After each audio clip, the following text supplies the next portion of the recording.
Bienvenidos. Finalmente concluimos con el último tema de la asignatura de neumología.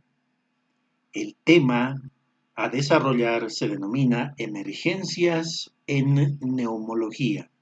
Podemos también mencionar como las emergencias respiratorias que se presentan en una actividad de atención de los pacientes con patología respiratoria. Evidentemente es un tema muy amplio.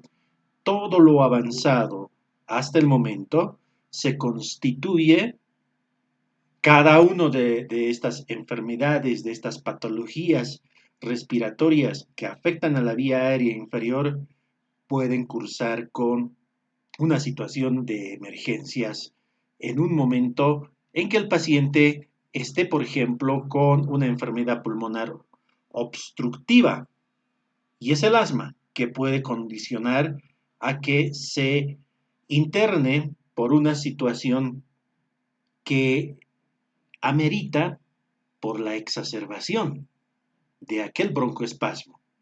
Entonces, ¿qué son las enfermedades en neumología? Son aquellas situaciones clínicas de carácter respiratorio que requieren una atención médica o un tratamiento inmediato que lleva implícita esta patología una alta probabilidad de riesgo de vida del paciente. Las emergencias en neumología requieren una evaluación cuidadosa y detallada. ¿Por qué? Porque si nosotros no actuamos para esta atención que amerita el paciente, puede comprometerle la vida. Ejemplo, tenemos las enfermedades médico-clínicas o las emergencias por traumatismo torácico, sea abierto o cerrado. Las emergencias médico-clínicas, por ejemplo, una exacerbación del paciente diagnosticado de asma, que le condicionará una insuficiencia respiratoria aguda. Cualquier situación que comprometa el aparato respiratorio de la vía inferior estará en una situación de emergencia médico-clínica. Y esto es muy importante para todos nosotros, ¿no? De puntualizar que necesitamos tener muy en claro que las situaciones clínicas, aquellas eventos médicos necesitan una atención cuidadosa y minuciosa. Una emergencia de traumatismo torácico puede ser por arma de fuego o por una contusión secundaria a una caída de una determinada altitud. Hace que se convierta en una emergencia neumológica. Es necesario definir para entender estos dos conceptos de emergencias en neumología. Primero, ¿qué es una emergencia? ¿A qué denominamos emergencia?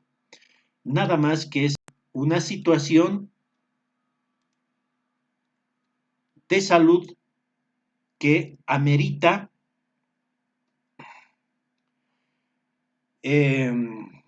una atención.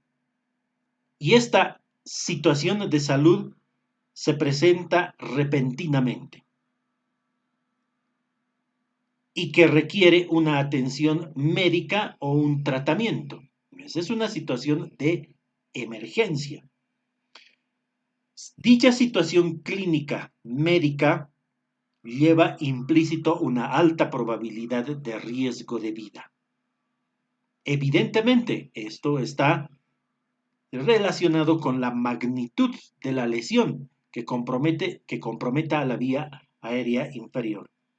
En cambio, una urgencia es una situación también de salud que se presenta repentinamente y que requiere una asistencia médica, pero dentro de las 2 a 3 horas, pero no tiene riesgo de vida. Esa es la diferencia entre una urgencia y una emergencia. Ambas son una situación de salud, ¿no? que se presenta de una manera repentina. Tanto la emergencia respiratoria como la urgencia respiratoria, o la emergencia o la urgencia en general. Entonces, ¿cuál es la diferencia? En que la emergencia lleva implícita una alta probabilidad de riesgo de vida. En cambio, la urgencia requiere una asistencia médica dentro de las 2 a 3 horas. No tiene riesgo vital, no tiene la alta probabilidad de riesgo de vida, la urgencia respiratoria. Y bueno, aclarado estos dos conceptos de emergencia y urgencia, vamos a comenzar a detallar las emergencias neumológicas. Cualquier insuficiencia respiratoria aguda en los adultos sanos o en los pacientes con patología pulmonar previa y que sufran una descompensación de esta patología previa, va a tener como consecuencia el desarrollo de una atención de emergencia neumológica. Vale decir que aquellos temas abordados ya desde la clase número 1 en neumología se constituyen en una emergencia neumológica. Por ejemplo, las enfermedades obstructivas como el asma, EPOC, son eventos, situaciones de salud respiratoria que en cualquier momento se pueden exacerbar. O las enfermedades pulmonares infecciosas como una neumonía, que puede tener una situación de emergencia. Vale decir, requiere una atención de salud que se presenta repentinamente. Una neumonía se presenta de carácter en forma aguda y que requerirá un tratamiento y se constituye en una emergencia respiratoria. Entonces, vuelvo a repetir, todos aquellos temas abordados hasta la semana anterior se pueden constituir en una emergencia neumológica. Pero acá vamos a desarrollar algunas más consideradas como emergencias neumológicas. Tal es el caso de una hemoptisis masiva o grave, o la obstrucción aguda de la vía aérea inferior, el ahogamiento, la inhalación de tóxicos y los traumatismos torácicos. Para empezar el desarrollo ya de las emergencias neumológicas, empezamos con la hemoptisis, denominada hemoptisis masiva o grave, conocida también como hemoptisis cataclísmica, que nada más que es la hemoptisis cataclísmica, una eliminación de sangre proveniente de la vía aérea inferior y que esta sangre es eliminada por la boca por el mecanismo de la tos. Entonces, una hemoptisis siempre se acompaña la eliminación de la sangre con la tos. Y esta hemoptisis, este sangrado, proviene del árbol traqueobronquial, que tiene alguna característica como diagnóstico diferencial con la epistaxis o la hemorragia gingival o la hematemesis. La epistaxis, la hemoptisis, mejor dicho, se acompaña con la tos, pero la sangre es roja, de color rojo, y es rutilante, y es espumosa. Ello implica que esta característica detallada del sangrado denominado hemoptisis proviene de la vía aérea inferior. Y la cantidad también es pertinente mencionarlo en la definición.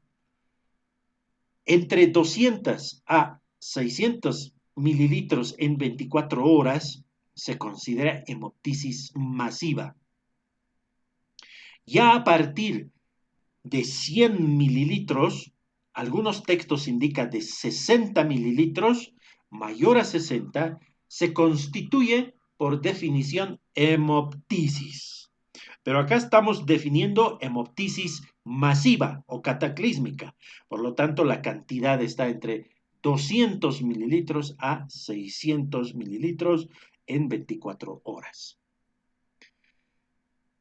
Actualmente esta definición de hemoptisis masiva o cataclísmica se prefiere denominar hemoptisis amenazante, porque está relacionado con el riesgo de vida para el paciente.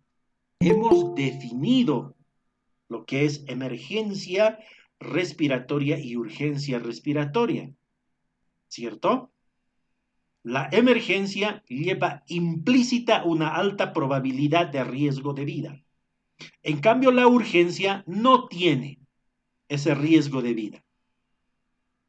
Entonces, por lo tanto, la hemoptisis masiva o cataclísmica es una emergencia respiratoria que lleva implícito la alta probabilidad de que fallezca. Y es así como se comporta esta entidad. Es amenazante, por eso se prefiere denominar hemoptisis amenazante.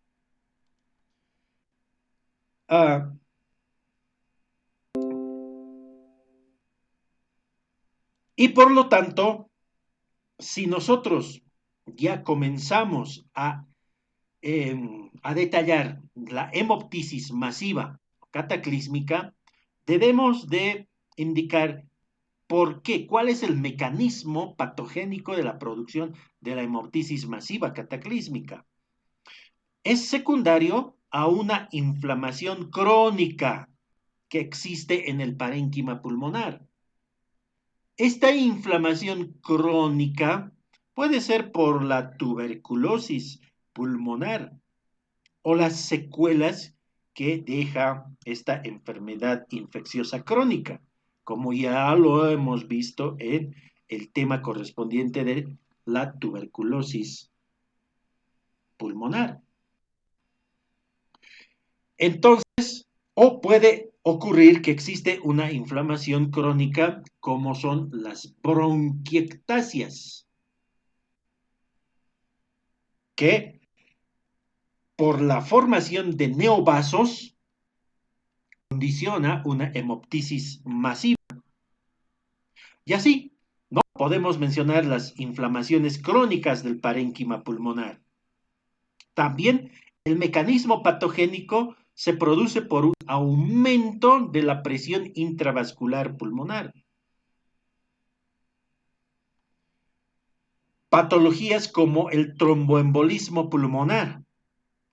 No llegará a una hemoptisis masiva o cataclísmica, pero cursará el paciente con tromboembolismo pulmonar por el aumento de la presión intravascular pulmonar y la salida de glóbulos rojos al espacio alveolar.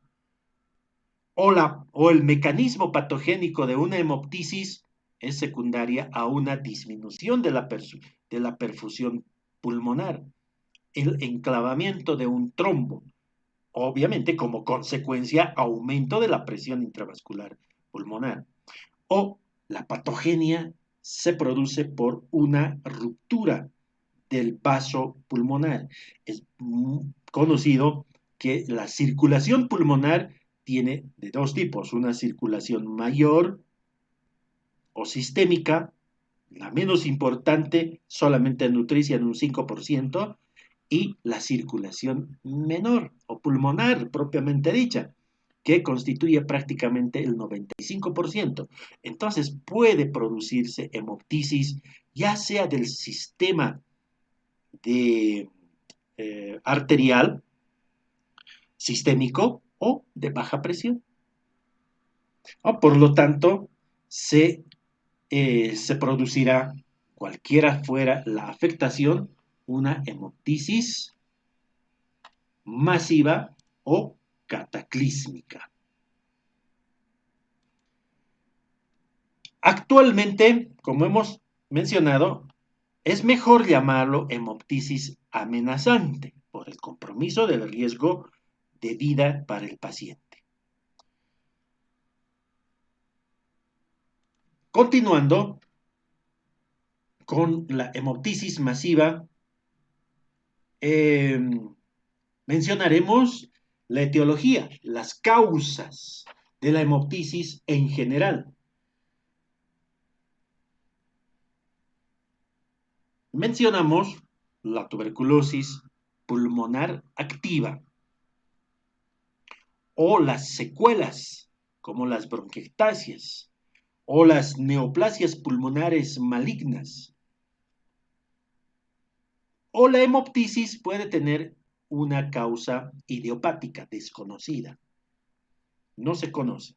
Pero el 40% de los casos de estas hemoptisis idiopáticas más frecuentes se presentan en los fumadores y estaría asociado de cierta manera con este antecedente tabáquico a una neoplasia, no diagnosticada en su momento, pero puede ser indicativo de que esté cursando con esa neoplasia pulmonar maligna, idiopática o de carácter de una vasculitis pulmonar. Pero las causas más frecuentes son las que hemos detallado hace unos segundos. El diagnóstico, mediante la sospecha clínica. Paciente que curse con hemoptisis, el diagnóstico inicial será de este sangrado hemoptisis y que clínicamente se asocie con la tos, se acompañe con la tos, la hemoptisis proveniente de la vía aérea inferior. Es de color roja, rutilante, brillante y está mezclada, es un esputo más bien espumoso proveniente de la vía aérea inferior. A veces clínicamente esto es muy evidente y esto hace que nosotros sospechemos clínicamente de que el paciente esté cursando con una hemoptisis. También pueden existir antecedentes personales patológicos previos de carácter infeccioso que haya producido, que haya cursado el paciente y que tenga secuelas a nivel del parénquima pulmonar. También sirve como una sospecha clínica. Ejemplo, paciente que haya realizado tratamiento antituberculoso y como consecuencia de la resolución de la infección tuberculosa, curse con hemoptisis en cualquier momento luego de concluido el tratamiento o años después por las secuelas. Y entonces el diagnóstico será por sospecha clínica. En ocasiones se requiere su confirmación diagnóstica y para ello se debe recurrir a las exploraciones endoscópicas. Tal es el caso de la fibrobroncoscopía. Entonces, inicialmente un diagnóstico clínico, complementado por un estudio endoscópico denominado fibrobroncoscopía que nos determinará el lugar exacto del sangrado, siempre que el fibrobroncoscopio tenga acceso a la parte periférica distal del parénquima pulmonar, pues no tenemos esa capacidad del microscopio, solamente del fibrobroncoscopio. No tiene eh, la llegada a los bronquios de pequeño calibre. El tratamiento consiste en realizar medidas generales, un abordaje multidisciplinario bajo protocolo. Entonces, ¿qué se indica en estos casos de hemoptisis masiva? Reposo absoluto. Uso de antitusivos, preferentemente los antitusivos de acción central, como el clobutinol, o llegar a una cirugía complementaria. El reposo lo podemos realizar en decúbito lateral del lado del sangrado. Esto nos vamos a guiar por la auscultación clínica y pues, o por una imagen radiográfica, por lo tanto, nos indicará que la lesión se encuentra en el lado derecho o en el lado izquierdo del pulmón. Y la solución definitiva de una hemoptisis masiva es la cirugía complementaria. Ya sea la realización de una segmentectomía, de una lobectomía o de una neumonectomía. Esto va a depender de la magnitud de la afección que se tenga en cada caso del paciente.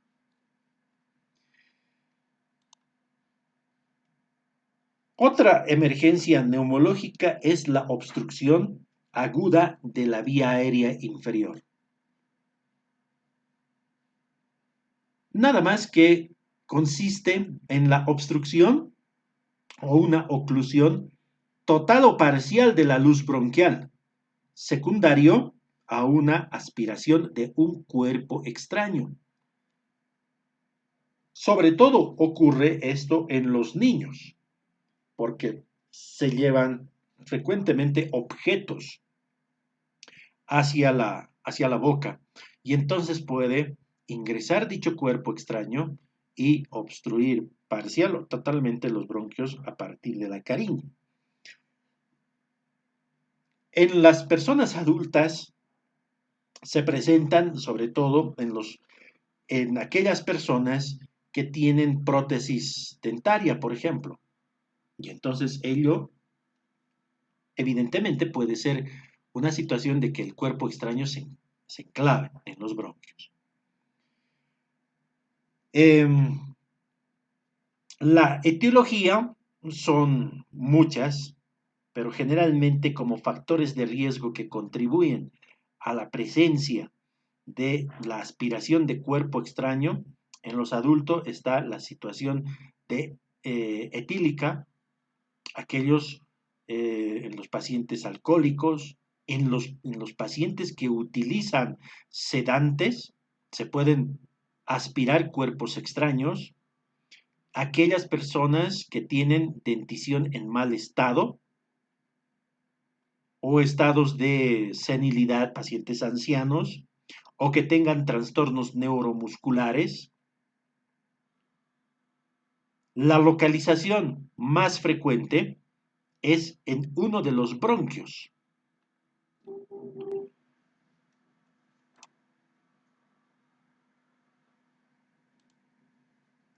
Entonces puede localizarse en cualquiera de los bronquios, dependiendo es del tamaño del cuerpo extraño. No olvidemos, va a depender del tamaño del cuerpo extraño. En situaciones en las que existe ese factor de riesgo, ¿verdad?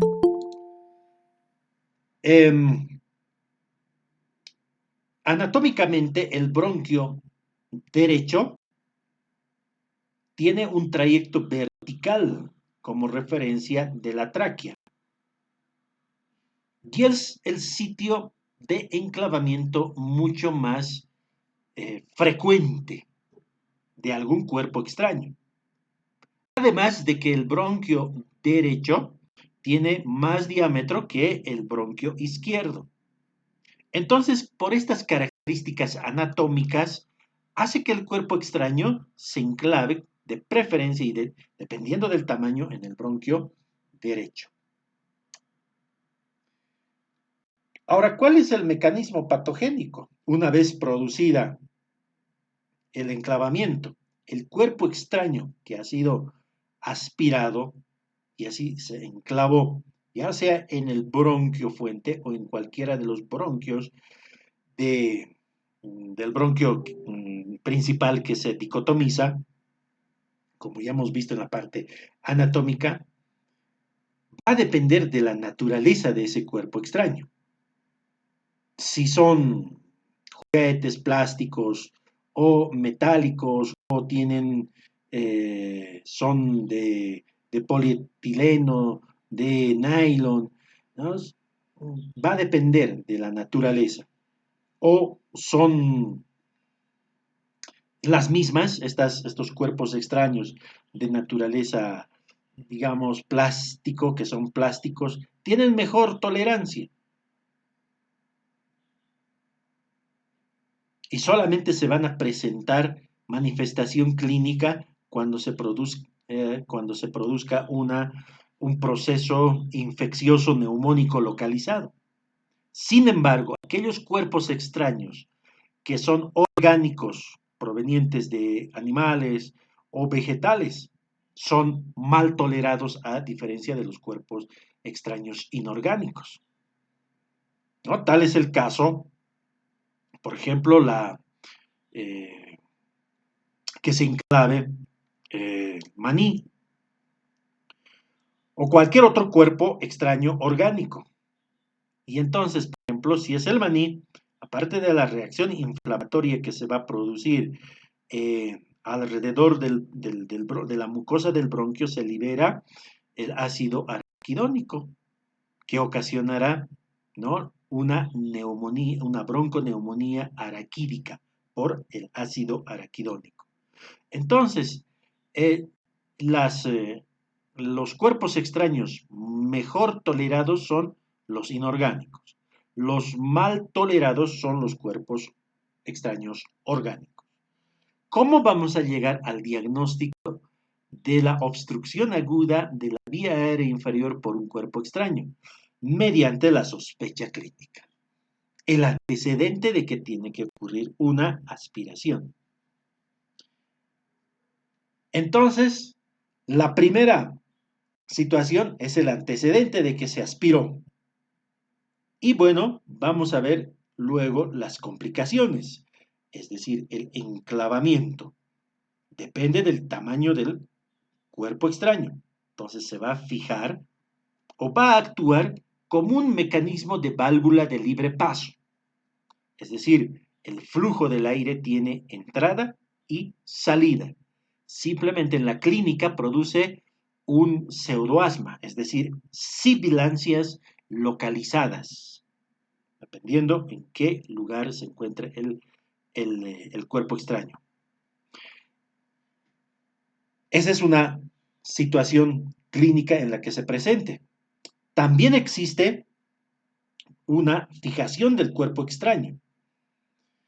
Y esta fijación en uno de los bronquios, segmentos de los bronquios, se puede producir un flujo del aire en un solo sentido y no en el otro, como en el mecanismo de libre paso, en un solo sentido.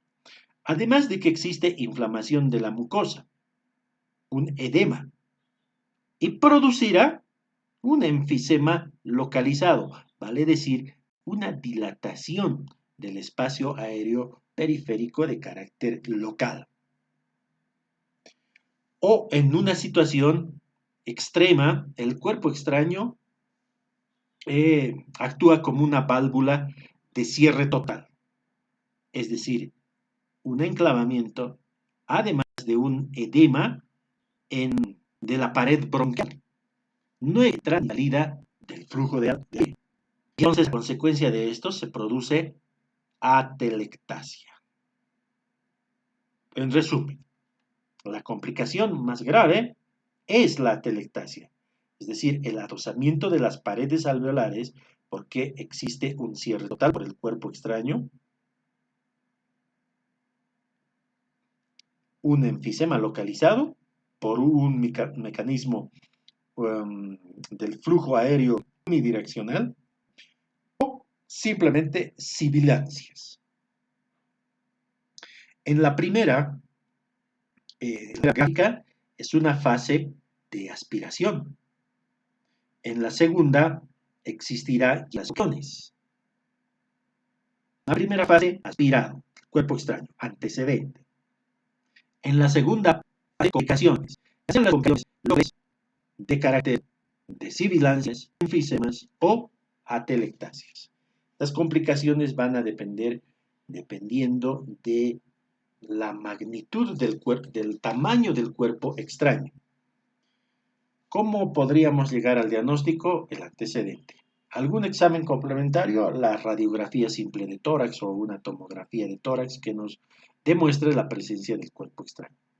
Tratamiento, definitivamente, extracción del cuerpo extraño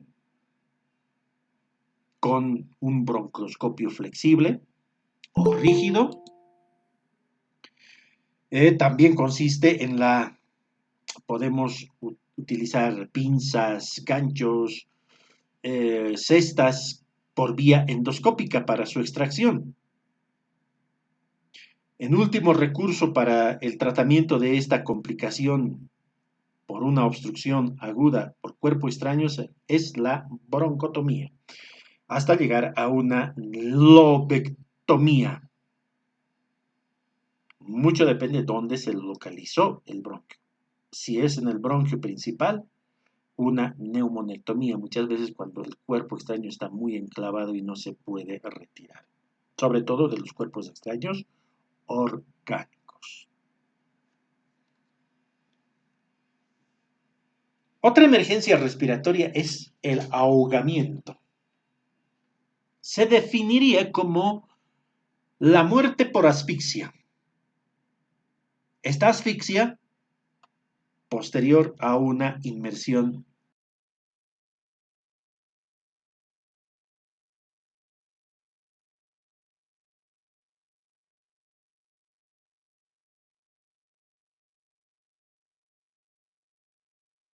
en agua. Generalmente la etiología, la causa de este ahogamiento es secundario al consumo de alcohol en un 70% de los casos. O enfermedades como la epilepsia, cuando uno se encuentra en agua y les da la convulsión y se produce el ahogamiento. En los pacientes con autismo, en los pacientes con síndrome de cutis largo o en las prácticas de buceo se produce ahogamiento. Y este ahogamiento es porque se produce la aspiración de cantidad de agua hasta llevarlo al paro cardiorrespiratorio.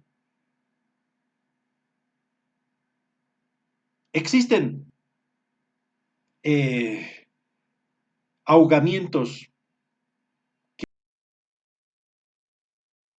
pueden estar relacionados con el homicidio, sí, sería una causa el homicidio o el suicidio de la persona o la negligencia misma, sobre todo en los niños pequeños. ¿Cuál es el mecanismo patogénico a consecuencia del ahogamiento, que es una emergencia neumológica? Existe una ocupación del espacio aéreo periférico, es decir, del alvéolo, por el líquido aspirado, que condiciona una hipoxia con falla multiorgánica.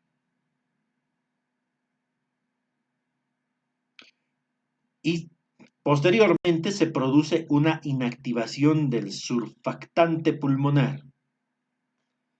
Y al no existir el surfactante, la inactivación, se produce atelectasia pulmonar. Entonces la patogenia es en el ahogamiento, secundario al ingreso de agua hacia los alvéolos y evidentemente la inactivación del surfactante. Ahora, ¿por qué existen sobrevivientes? Algunos sobrevivientes al ahogamiento tras haberse sumergido en agua. ¿Qué es lo que pasó? Se postula que existe una acción combinada. Estoy hablando de los posibles sobrevivientes. Al existir una acción combinada entre la hipotermia y el reflejo del apnea. El reflejo de la apnea está mediado por el trigémino como respuesta a la inmersión, ¿no?, de la cara en el agua fría. Entonces, la hipotermia, el reflejo de la apnea, provocará una vasoconstricción periférica y una bradicardia, resultando como consecuencia de ello una reducción del metabolismo y del consumo global del oxígeno, ¿no?, que requiere el organismo. Y es el mecanismo por qué existen sobrevivientes al ahogamiento. Además de esta situación, siempre requiere primeros auxilios. La atención debe ser en el lugar mismo, no esperar a que se traslade del sitio del ahogamiento a un centro hospitalario, sino la atención es inmediata, en el momento, en el sitio donde se produjo el ahogamiento, con medidas de soporte vital básico. Se diagnostica por el antecedente de haber sufrido una inmersión en agua. Ese es el tratamiento, el diagnóstico. El tratamiento, todas las medidas de soporte vital básico para tener una supervivencia esperada de los pacientes que sufren ahogamiento. Luego de realizar la reanimación básica, se puede esperar una recuperación y recién trasladarlo a un centro hospitalario y hay que someterlo a una observación durante por lo menos 6 hasta 24 horas, 6 horas a 24 horas, porque en el transcurso de ese tiempo puede observarse deterioro, sobre todo en aquellos pacientes que tengan tos, taquipnea o dolor retroesternal o a la auscultación pulmonar la presencia de estertores. Las complicaciones más frecuentes de estos pacientes que sobreviven al ahogamiento es las neumonías bacterianas por microorganismos ambientales presentes en el líquido aspirado, e incluso hongos. Esa es la complicación frecuente de un ahogamiento. La inhalación de tóxicos.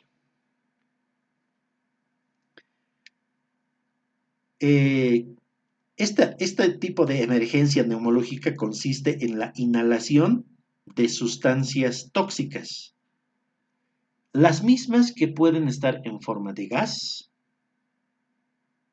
de vapor, de polvo, humo o aerosol, la misma que llegan a los alvéolos.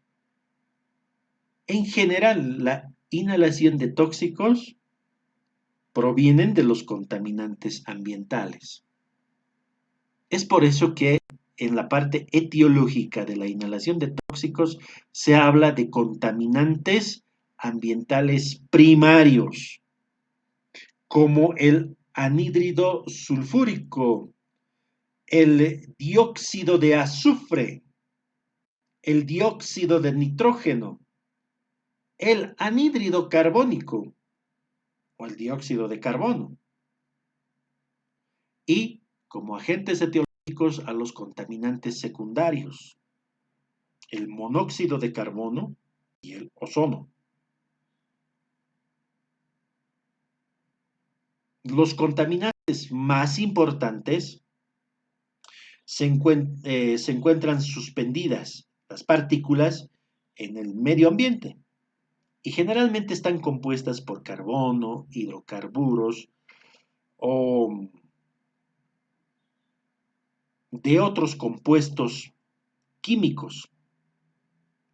Generalmente estas partículas, estos contaminantes, tienen un diámetro muy pequeño, de 0,1 a 10 micrómetros de diámetro, que permanecen suspendidas en el aire durante horas o días.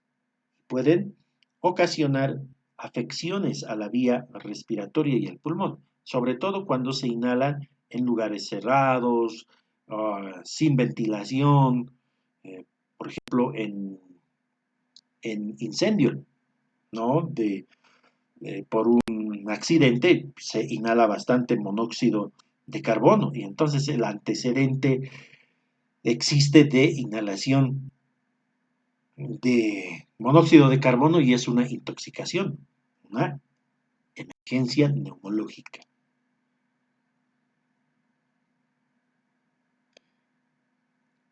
¿Cuál es ahora el mecanismo patogénico? ¿Cómo se produce esta explicación de la intoxicación de sustancias tóxicas que ingresan a la vía respiratoria?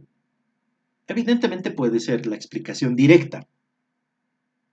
Es difícil de determinar los mecanismos patogénicos en sí mismo, ¿no? De una inhalación de sustancia tóxica. Pero se asume que es por mecanismo directo, irritación de la mucosa bronquial, de la mucosa alveolar por estos contaminantes que afectan al aparato respiratorio. Sin embargo, se produce un efecto inflamatorio de tipo irritativo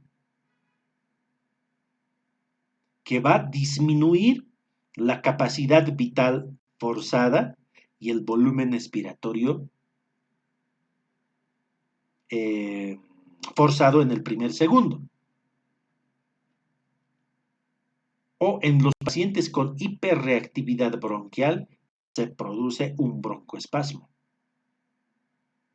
O el mecanismo patogénico, entonces que les condicionará no a la insuficiencia respiratoria y una atención en un centro de emergencias. O puede ser el mecanismo patogénico por la infiltración de neutrófilos en la pared bronquial.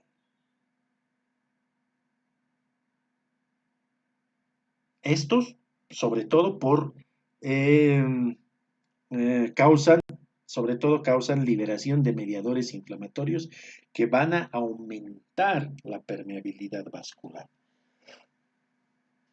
Bueno, entonces la inhalación de sustancias tóxicas, la mejor manera es la prevención.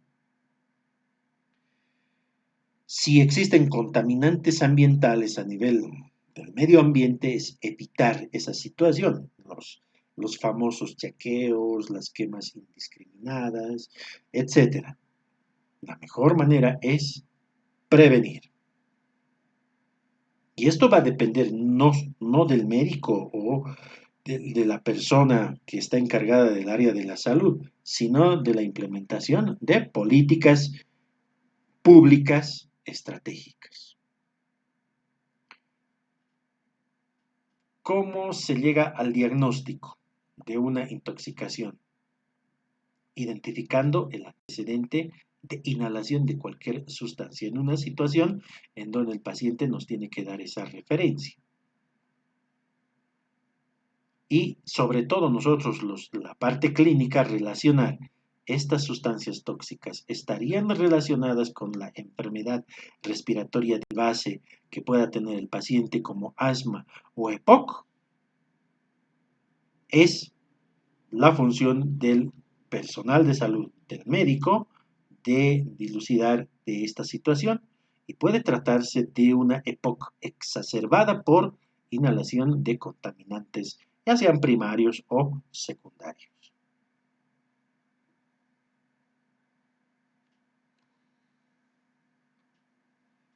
Y tenemos a los traumatismos torácicos. Es una lesión grave, ¿no? Del tórax, de la pared del tórax o una lesión grave de la pleura o de los pulmones o del diafragma o del contenido del mediastino, cuando son órganos vitales como los pulmones o los vasos sanguíneos de calibre mayor como la aorta, puede comprometer la vida del paciente. Las lesiones torácicas por traumatismo torácico son implícitas la definición de emergencia, que si no se trata inmediatamente está en grave riesgo de fallecer. Los traumatismos torácicos conducen al fallecimiento de un 20 a un 25%. ¿Cuáles son dichas causas de traumatismo torácico? Caídas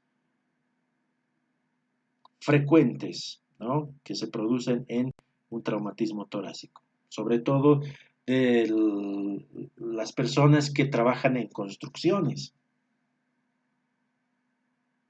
y por falta de seguridad o de medidas de prevención pueden sufrir caídas y caer sobre una estructura muy fuerte como son una estructura de, eh, de fierro no tan utilizado en la construcción, y esto es grave.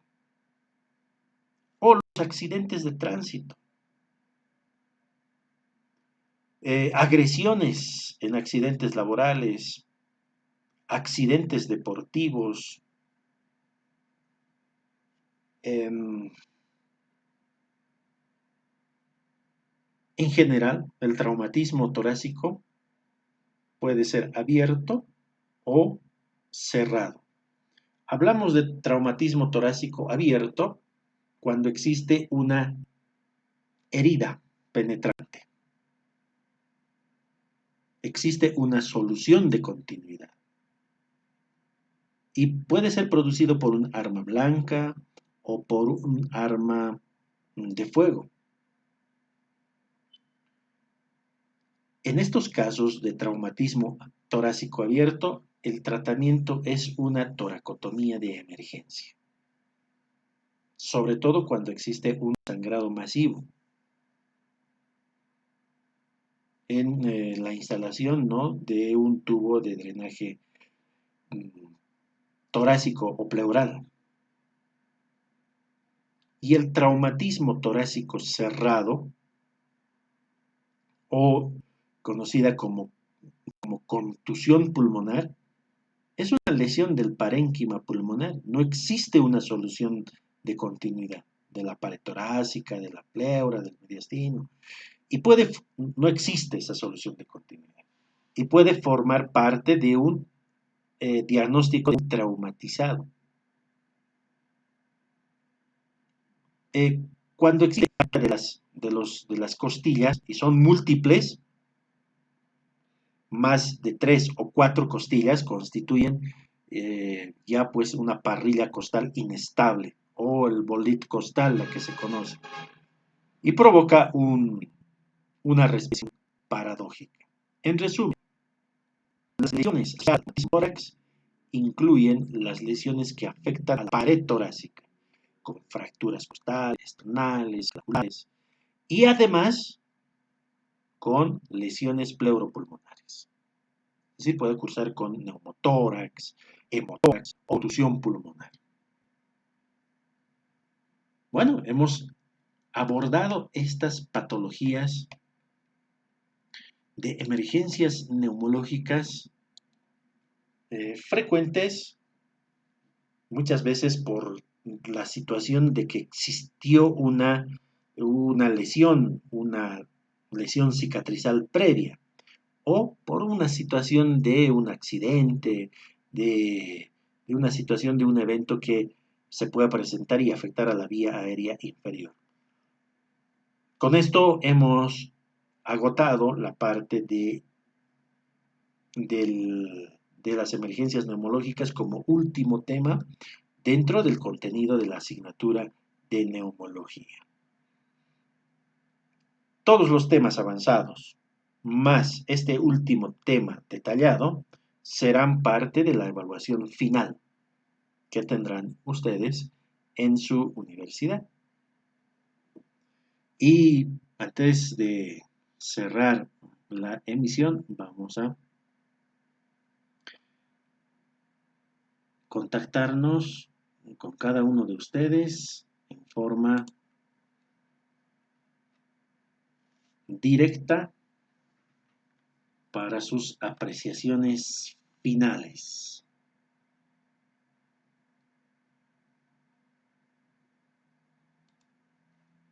Como una manera de conclusión. Hacemos esto y invitamos a los asistentes.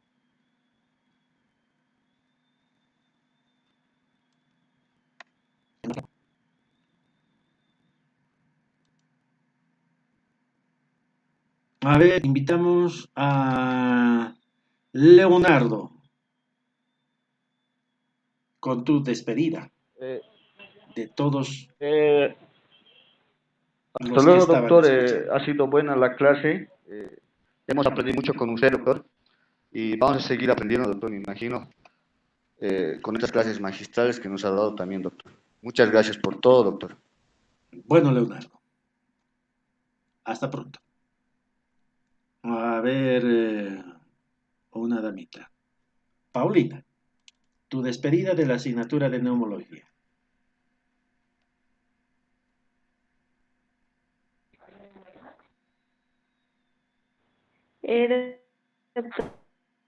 Doctor, no, y muchas gracias por todas las enseñanzas que nos dio. Son muy importantes y gracias más que todo, doctor. Será hasta pronto entonces. También se despide Albert de la asignatura de neumología. Bueno, doctor, muchas gracias. Gracias por la paciencia y por el conocimiento que impartió en el largo del semestre, doctor. Y con suerte nos volveremos a encontrar en otra oportunidad. Hasta luego. Así será. También se despide Natalie.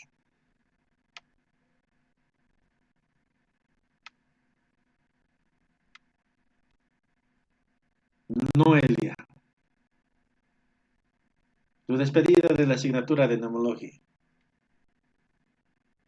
Muchas gracias, doctor, por todo, por toda la oportunidad. Espero que el conocimiento nos sirva a largo plazo, ¿no? Y que se nos quede. Y eso, doctor, muchas gracias. Bueno, será hasta pronto. Gianmarco. Doctor, un verdadero gusto pasar materia, doctor. Excelente. Gracias Espero por que el el conocimiento nos sirva a conocimiento. largo plazo, ¿no? Y que se nos quede. Y eso, doctor, muchas gracias.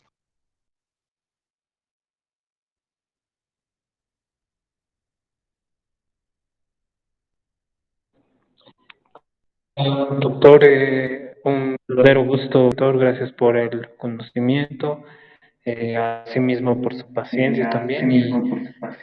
Será un gusto, señor doctor, volver a verlo en otra oportunidad. Hasta luego, doctor. Hasta pronto, Gianmarco. A ver qué nos falta. Finalmente, Mauricio. Tu despedida de la asignatura de neumología. Eh, Doctor, primeramente darle las gracias, doctor, por todo lo que nos ha enseñado en este semestre y nada, doctor, espero que lo podamos ver en otra oportunidad también, doctor. Hasta luego. Así será. Hasta pronto. Y pues, para todos los que han sido también los seguidores del canal de YouTube, será en otro momento eh, con la temática correspondiente a la asignatura de neumología. Será hasta ese momento. Tengan ustedes muy buenas tardes. Hasta pronto. Hasta luego. Hasta luego. Sí.